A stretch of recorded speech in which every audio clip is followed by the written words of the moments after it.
You ever have someone look you dead in the eye and tell you you'll never make it? That was the night everything changed for me. It was a Friday, one of those cold New York nights when the city feels heavier than usual. I was 24, broke, and running deliveries for a furniture store in Brooklyn.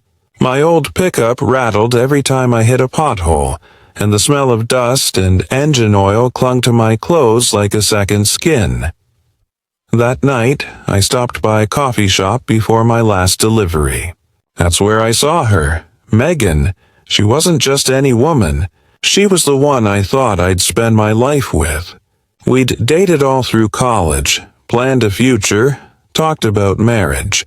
She used to tell me she believed in me, that one day I'd make something of myself, but that was before I lost my job, before rent checks bounced, before I started showing up to her apartment smelling like sweat and engine grease instead of cologne and confidence.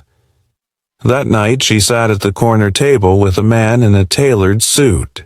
I froze when I saw them laughing, her hand brushing his sleeve like she'd done that 1,000 times before. I could feel my heart sinking, but I still walked over. "Hey, Meg," I said, my voice cracking just a little. Her smile vanished. "Ethan, what are you doing here?" "I was just grabbing coffee," I said, trying to sound casual. "Didn't expect to see you." The guy looked me up and down, smirking. "This your friend?" Before I could answer, Megan said quietly, "My ex." That word hit harder than I expected. Ex.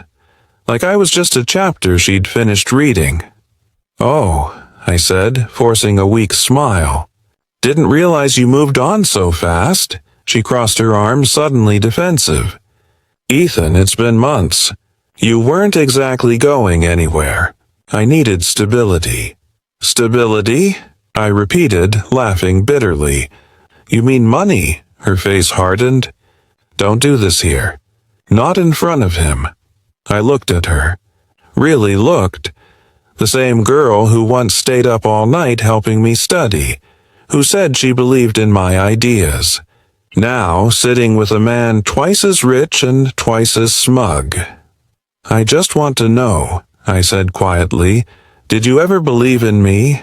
Or was that just something you said to make me feel better?" She sighed, frustrated. "Ethan, you're a dreamer. You've got passion, but passion doesn't pay bills. You'll never get anywhere if you keep chasing fantasies." I stood there, staring at her, trying to process the words that were slowly cutting me apart. And then she said it. The line that would haunt me for years. "Face it, Ethan, you'll never be anything." She said it coldly, like she meant it. Like it wasn't just an insult, but a fact carved into stone. I wanted to say something back, something clever or strong, but nothing came out. I just turned around and walked out of that coffee shop into the freezing night, my hands shaking, my chest tight. I sat in my truck for what felt like hours, staring at the steering wheel, replaying her words over and over again. "You'll never be anything." That night I didn't go home. I drove out to the edge of the city, parked by the river, and just sat there watching the lights reflect off the water. I thought about ending it all, about how easy it would be to just disappear. No one would care. But then something strange happened. A delivery truck drove by with big, bold letters painted on the side. "Failure is not the end. It's the beginning." I don't know why, but those words hit me hard. I started the engine, looked up at the skyline, and made myself a promise that one day I'd make her eat those words. I'd build something so big, so undeniable that even she couldn't ignore it. The next morning, I quit my job. Not out of anger, out of clarity. I was done working for other people's dreams. I spent the next few weeks crashing at my cousin's place, surviving on instant noodles and coffee while building a business plan on a laptop that barely worked.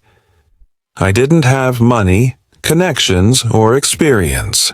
All I had was the echo of her voice, "You'll never be anything," and that was enough fuel to light a fire in me that never went out. I started small, really small. I began flipping used furniture, finding broken pieces people threw away, fixing them up, and selling them online. At first, it was barely gas money, but slowly it started to grow. By the end of that first year, I had a small workshop and 2 part-time employees. By the second year, we were supplying handcrafted pieces to boutique stores across the city.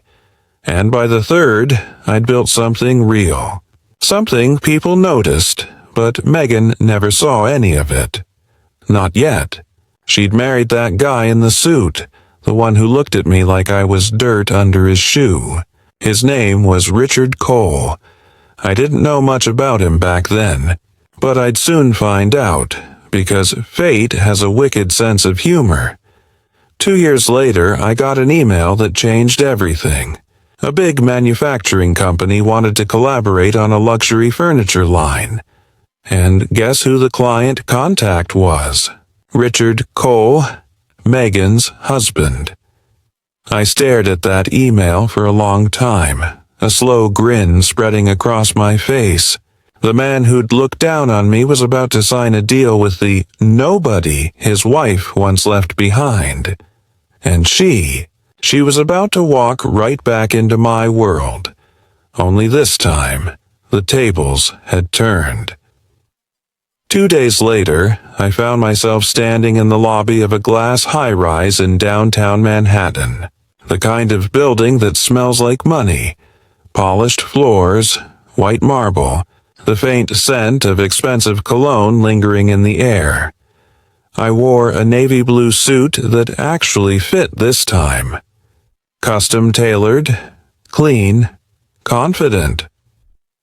It was strange how just a few years earlier, I used to make deliveries to buildings like this, carrying furniture for people who never even looked me in the eye.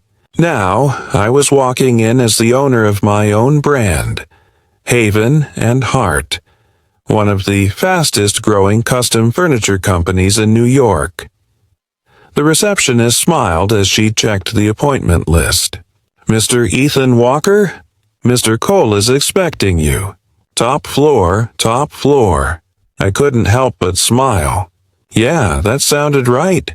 The elevator ride up felt endless. I stared at my reflection in the glass walls. Slicked hair, trimmed beard, crisp white shirt. I looked nothing like the man Megan walked away from. But inside, I could still feel that night in the coffee shop, still hear her voice cutting through me like it was yesterday. The doors opened with a soft chime. I stepped into a minimalist office filled with glass, steel, and silence. A tall man in a gray suit turned around, phone in hand, voice sharp and commanding. "Yeah, tell them I want that shipment by Friday, or the deal's dead." He hung up, looked up, and froze for a second before smiling. "Ethan Walker, right?" "Yeah," I said, shaking his hand. "Richard Cole, I presume?" He grinned. "You've got quite a reputation in this industry. Everyone's talking about Haven and Heart. You're the man who came out of nowhere." I smiled politely. "Something like that." He motioned toward the conference table. "Let's talk business." As we went over the proposal, I noticed the details on his desk. Family photo, 2 kids, and a woman standing beside him with a familiar smile. Megan. Same eyes, same perfectly styled hair. My chest tightened for a second, but I kept my face calm. Richard noticed my glance. "My wife," he said proudly. "She used to be in marketing before we got married. Smart woman. Keeps me grounded." I forced a small smile. "Yeah, she looks familiar," he laughed. "Well, she should." Megan used to be quite the social butterfly, knows everyone in this city. Yeah, I said quietly, she does. We wrapped up the meeting after an hour. Richard stood, shaking my hand again. Let's set up the full presentation next week. And hey, why don't you join us for dinner? My wife loves meeting people in the business. She'd get a kick out of this. There it was. Fate doing its thing again. I kept my tone casual. Sure, just send me the details. As I left the office, I could feel my pulse pounding. Not from nerves, but from anticipation. For years, I'd imagined what it would feel like to see her again. Now it was happening. But this time, I wouldn't be the one begging for validation. This time, she'd see exactly what she threw away. That night, I sat in my penthouse, floor-to-ceiling windows overlooking the skyline I used to stare at from my truck. I poured a glass of bourbon and thought about how much had changed. The funny thing about revenge is that when you finally get close to it, it doesn't feel like rage anymore. It feels like control. I wasn't going to humiliate her. I wasn't going to throw her past in her face. No, I was going to let her see it. Slowly, quietly, let reality sting the way words once did. The following week, I arrived at their home, a large suburban house in Westchester, the kind you only see in magazines. Richard greeted me at the door, all smiles. Ethan, glad you could make it. Inside, the place looked like it had been professionally staged. Chandeliers, white marble floors, family portraits lining the hallway. Then she walked in, Megan. She froze mid-step when she saw me. For a split second, her face went pale. Her lips parted, but no words came out. Ethan, Richard said proudly, oblivious. This is my wife, Megan. Megan, this is the guy I told you about. The owner of Haven and Heart. She blinked, trying to collect herself. Oh, wow, Ethan Walker. Her voice cracked slightly. I didn't realize. I smiled politely. Yeah, it's been a while. Richard laughed, pouring drinks. You two know each other? Megan hesitated. We went to college together. I caught the quick flash of embarrassment in her eyes. The same eyes that once looked down on me were now struggling to meet mine. Dinner was poetic. Richard couldn't stop praising me. Man, I tell you what you've built, and it's incredible. Megan, can you believe this guy started with nothing? Her hands trembled slightly as she set her glass down. Yeah, she said softly. I can believe it. I didn't say much. I didn't have to. Every word Richard said was another twist of irony. Every compliment, another quiet echo of the man she said would never be anything. After dinner, as I was leaving, Megan walked me to the door. The moment Richard disappeared into the kitchen, she spoke fast, her voice low. Ethan, I'm sorry, I turned slowly. For what? For everything. For what I said. For leaving the way I did. Her eyes shimmered under the hallway light. You didn't deserve that. I looked at her, the same woman who once broke me to pieces. I could have said something sharp, something cruel, but I didn't. I just smiled. It's okay, Megan, I said quietly. You were right, she frowned. Right? Yeah, I said, stepping closer. I wasn't anything back then, but I had to lose you to figure out how to become something.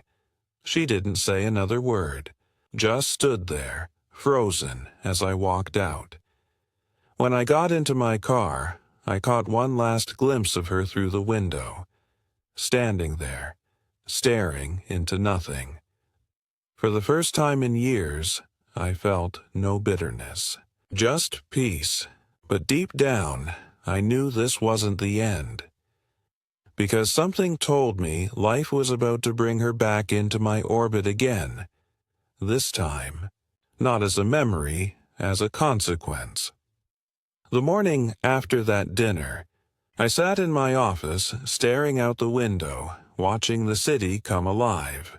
People hurrying down sidewalks, taxis honking, sunlight bouncing off glass towers, all the chaos I used to get lost in when I had nothing. Now, I wasn't lost. I was in control. But that dinner had stirred something in me I didn't expect. Not anger, not longing, just clarity. Megan had seen it. The success, the calm, the life she said I'd never have. But that wasn't enough. She needed to feel it. Not through words, but through life's own irony. That opportunity came sooner than I expected. Richard called 2 weeks later. "Ethan, I've got a big project for you," he said over the phone. "Our company's redesigning all our corporate offices across the East Coast. I want Haven and Hart to handle the entire interior line." It was a deal worth over $6 million. I leaned back in my chair, a small smile creeping across my face. "That's quite an opportunity, Richard. Let's set up a meeting to finalize the details." What I didn't tell him, not yet, was that Haven and Hart had grown so much we were in the middle of acquiring smaller firms. One of those companies just happened to supply furniture to his corporation. Within a few months, I'd technically own part of the company his wife's husband ran. Yeah, fate really did have a sense of humor.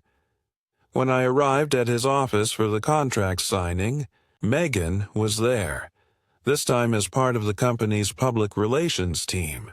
I found out later she'd joined temporarily to help with branding. That made things even more poetic.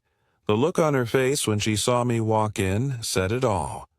"Ethan," she greeted softly, almost like she wasn't sure if saying my name still felt allowed. "Megan," I said calmly, shaking her hand. "Good to see you again," Richard laughed. "Feels like déjà vu, huh? You two can't seem to avoid each other." She smiled faintly but didn't respond.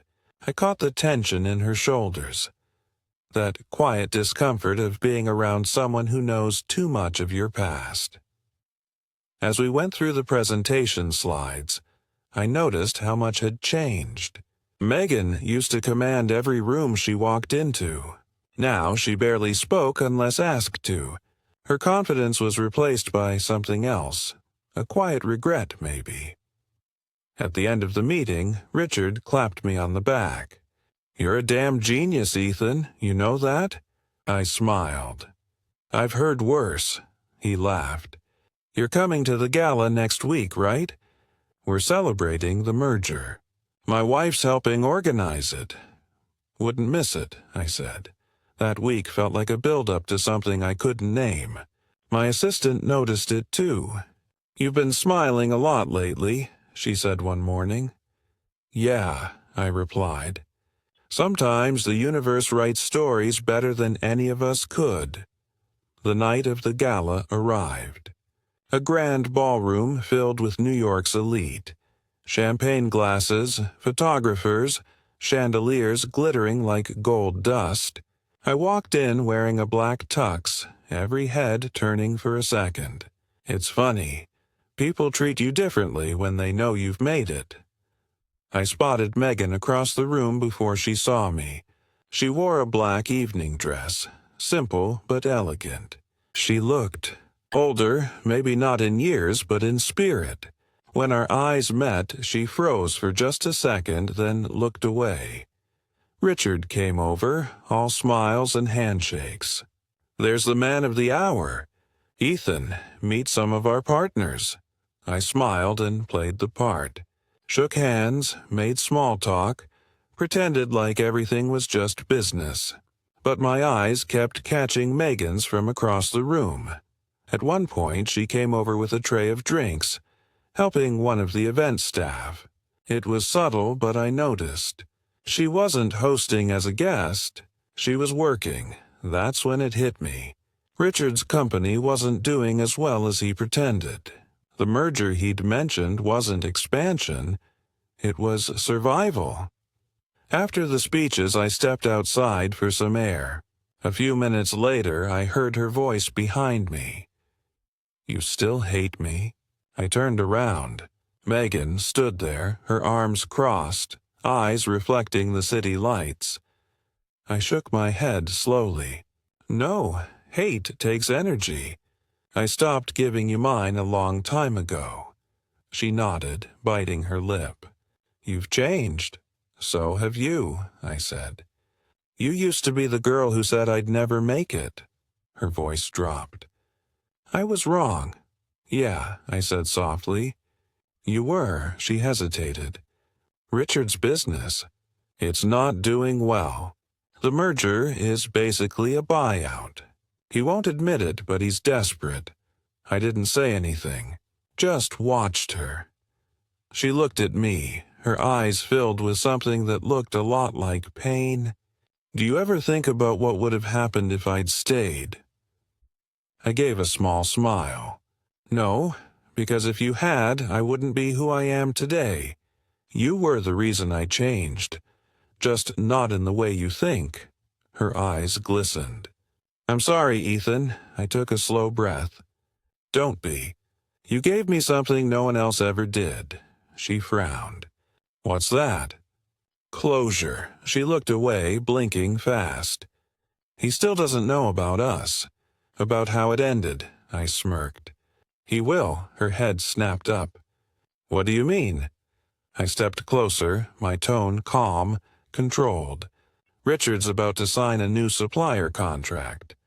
The same company Haven and Hart just bought, which means starting next quarter. His boss will technically be me." Her lips parted, eyes wide. "You're serious?" "Dead serious." She stared at me like she couldn't decide whether to be impressed or terrified. "Why tell me?"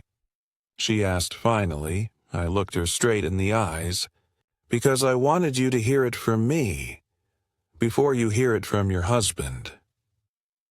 For a long moment, neither of us said anything. The city noise filled the silence. Car horns, distant laughter, the hum of traffic. Finally, I said, "You said I'd never be anything, Megan. But now your husband, he works for me." Her breath caught. Her eyes filled, not with anger, but with the kind of realization that breaks something inside. I turned and walked away, leaving her standing there under the glow of the streetlight. And for the first time in years, I felt the weight lift completely. The revenge wasn't loud. It wasn't cruel. It was poetic. And it was done. A week after the gala, New York felt heavier. The sky hung low with clouds, the kind that made the whole city look like it was waiting for something to break. At the office, everything was in motion. The acquisition paperwork was nearly finalized. Within days, my company, Haven and Hart, would officially take ownership of Cole Interiors, the struggling design firm Richard had been fighting to save. Ironically, he was still trying to impress me, completely unaware that the man he was flattering was about to become his boss. It was the kind of poetic symmetry you don't plan. You just let life write it. That Monday morning, I got a call from him. His voice was upbeat, confident. "Ethan, I just got word the board approved the merger. We're set for the signing on Friday. Congratulations, man. This could be huge for both of us." I smiled to myself. "Yeah, Richard. It's going to be life-changing," he laughed. "My wife says you've got the Midas touch. Maybe some of that luck will rub off on me." I didn't respond to that one. When we hung up, I leaned back in my chair, staring out over the skyline.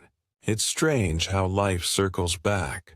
A few years ago, I would have done anything to be in his shoes. Successful, respected, married to the woman I loved. Now, I had everything he pretended to, and the only thing I wanted was to keep my peace. But peace has a way of getting tested. Later that evening, as I was leaving the office, my assistant handed me an envelope. "This came for you," she said. "No return address." Inside was a handwritten note. "Ethan, please meet me tomorrow, 8 p.m. at the coffee shop on 9th. I need to talk to you before Friday. It's important." Megan, for a moment I almost threw it away, but curiosity won. The next night I walked into that coffee shop, the same one where she once told me I'd never be anything. The smell of roasted beans and rain on pavement hit me the second I stepped inside. Some places don't change. They just wait. She was already there, sitting at the same table, hands wrapped around a mug she wasn't drinking from. Her eyes looked tired, her posture small. "Thanks for coming," she said softly. I sat down. "You said it was important." She took a shaky breath. "Richard found out," I frowned. "Found out what?" "About us," she whispered. "About our past." I leaned back slowly. "And he's furious," she said. "He thinks I've been hiding things, that I used our history to manipulate him. He's paranoid, Ethan. He's convinced you bought the company just to destroy him." I almost laughed. Destroy him? I didn't even think about him until fate dropped him in my path. "I know," she said quickly, "but he doesn't see it that way. He's spiraling, drinking, losing control. He said he'll never work under you. He'd rather burn it all down first." I studied her carefully. "And why are you telling me this, Megan?" Her voice cracked. "Because I don't want to see you dragged into it. You've worked too hard to get here. I know I don't deserve to ask for anything, but please, don't humiliate him. Don't ruin him." That made me pause. The old me, the one sitting in his truck years ago, heartbroken and broke, would have loved to watch the world burn. But the man I'd become, he wasn't chasing destruction anymore. "I'm not going to ruin him," I said finally. "He's doing that on his own." She looked up at me with tears in her eyes. "You've changed." "Pain changes people," I said quietly. "You just changed me sooner than I expected." We sat in silence for a while, the sound of rain tapping against the window. Finally, she said, "I told him I was leaving. I can't do this anymore. The lies, the anger, the pretending. He's not who I thought he was." I nodded slowly. "Maybe now you know how that feels." Her face fell, but she didn't argue. She just stared at the rain. I deserved that. When I stood to leave, she reached out and grabbed my hand. Not out of love, but desperation. "Ethan, do you ever forgive people who break you?" I looked at her hand for a moment, then gently pulled away. "I don't know," I said, "but I've learned to thank them." That night I didn't sleep.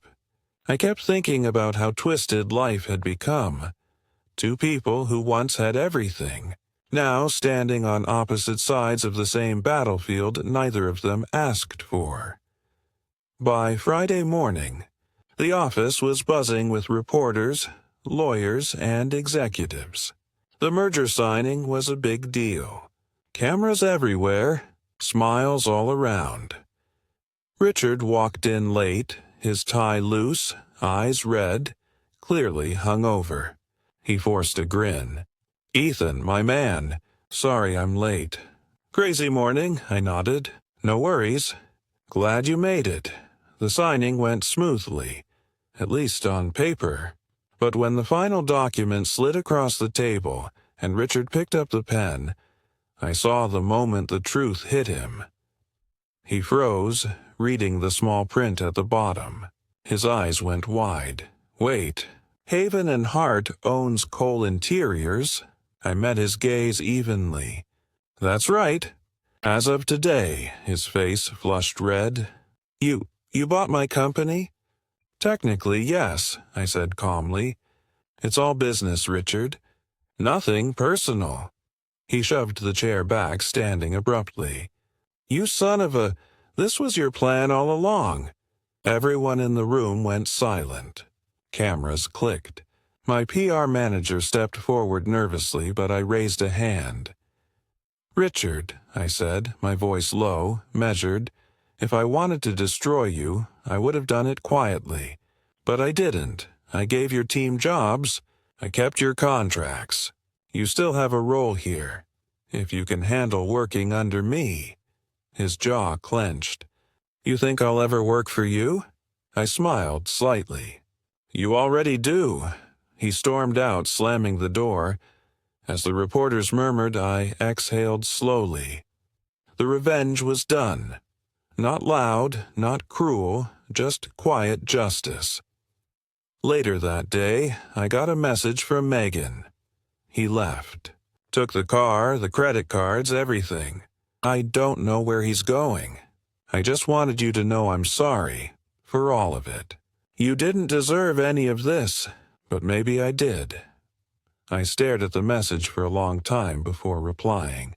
You don't owe me anything, Megan. Life already gave us both what we earned. That evening, as I watched the sun dip behind the skyline, I realized something. I hadn't just won, I'd healed. Because real revenge isn't about making them suffer. It's about moving so far ahead they can't even see you anymore.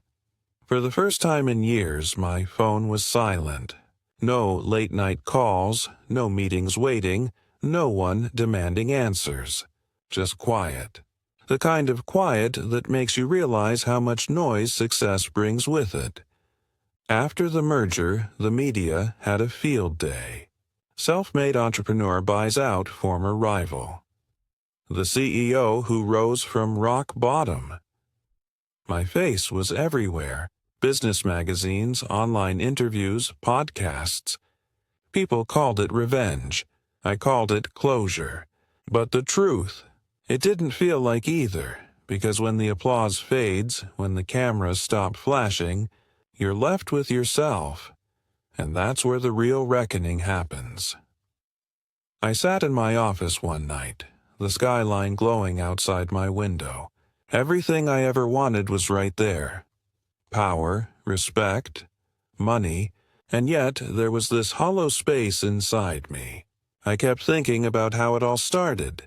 Not with ambition, not with greed, with pain. I thought about that coffee shop, about her words. You'll never be anything. That line had driven me for years. But now that I'd proved her wrong, I realized something terrifying. I'd built my life around a ghost. I wasn't chasing success anymore. I was running from who I used to be. A knock at the door broke my thoughts. My assistant, Claire, peeked in. "You've got a visitor," I frowned. "At this hour?" She nodded. "It's Megan." For a moment I just sat there, not sure if I should laugh or brace myself. "Send her in." She walked in slowly, looking different. Simpler. No designer bags, no heavy makeup, no diamonds on her wrist. Just a plain white blouse, jeans, and tired eyes. "Hi, Ethan," she said quietly. I gestured toward the chair. "Have a seat," she did. For a while, neither of us said anything. The tension wasn't sharp anymore. It was heavy. Like two people standing at the end of a long, unfinished story. "I came to thank you," she said finally. "You could have destroyed him, but you didn't. You gave him a chance." "I didn't do it for him," I said. She nodded. "I know." She looked around the office, the glass walls, the view, the success that once seemed impossible. "You did it," she said softly. "You became everything you said you would." I studied her face. "And you?" She gave a small, sad smile. "I'm working at a community nonprofit now, helping single moms start small businesses. It's not glamorous, but it's honest, and it makes me feel human again." "Good," I said. I'm glad, she leaned forward. Do you ever miss it?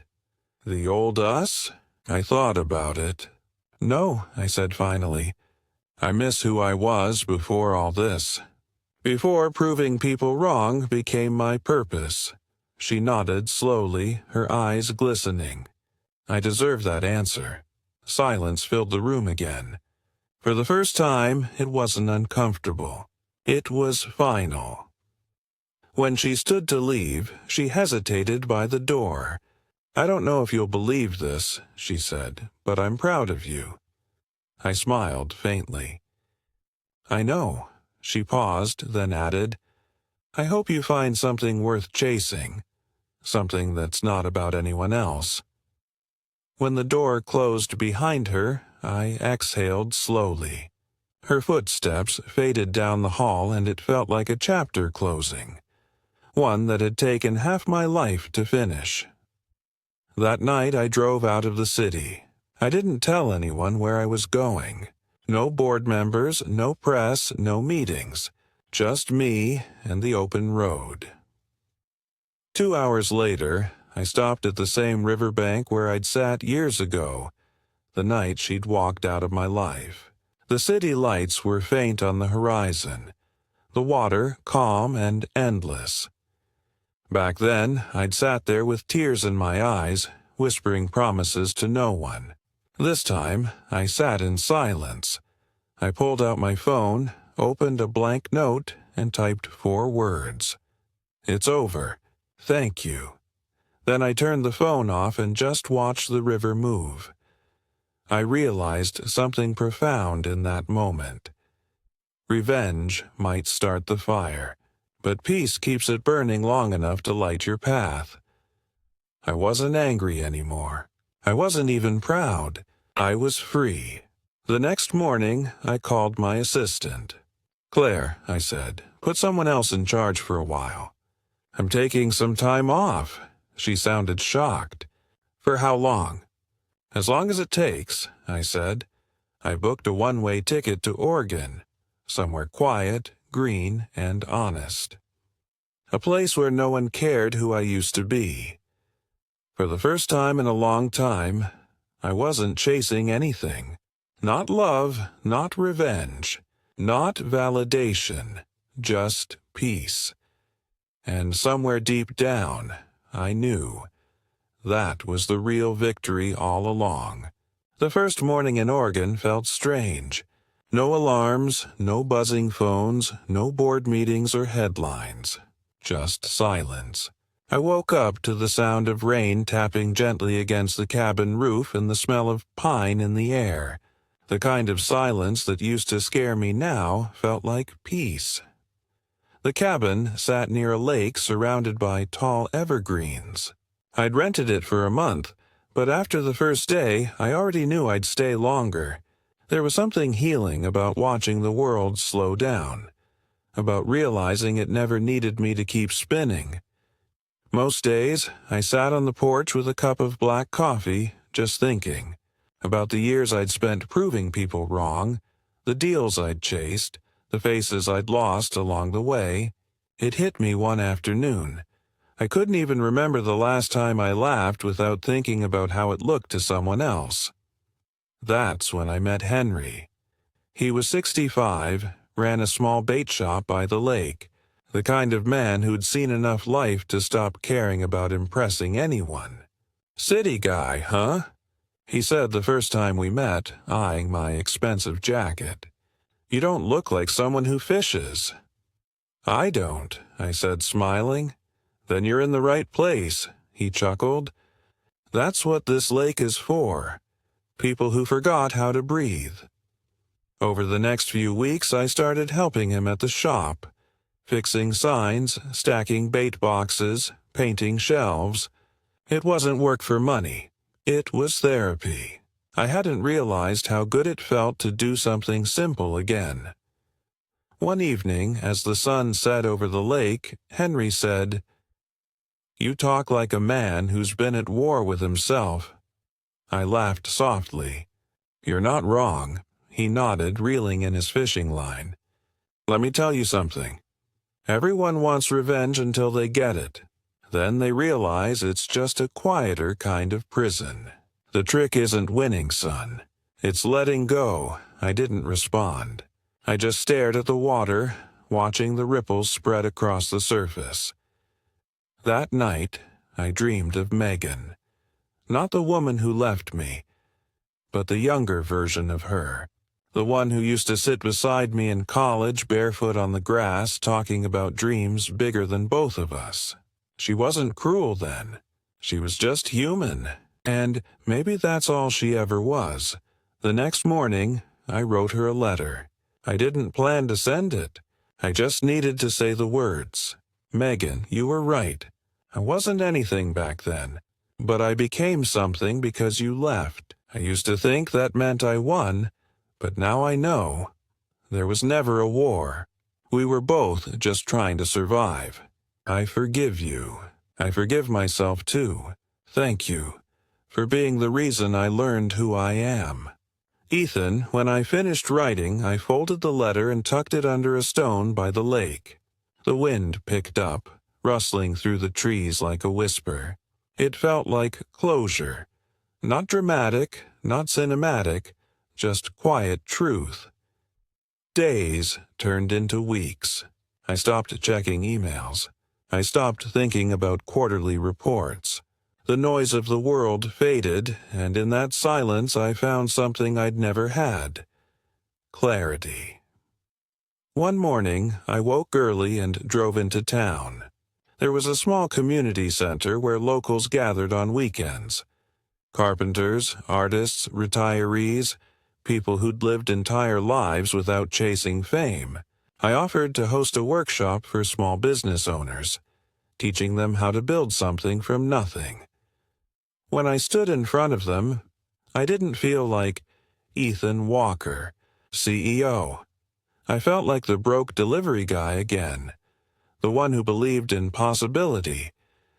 I told them the truth.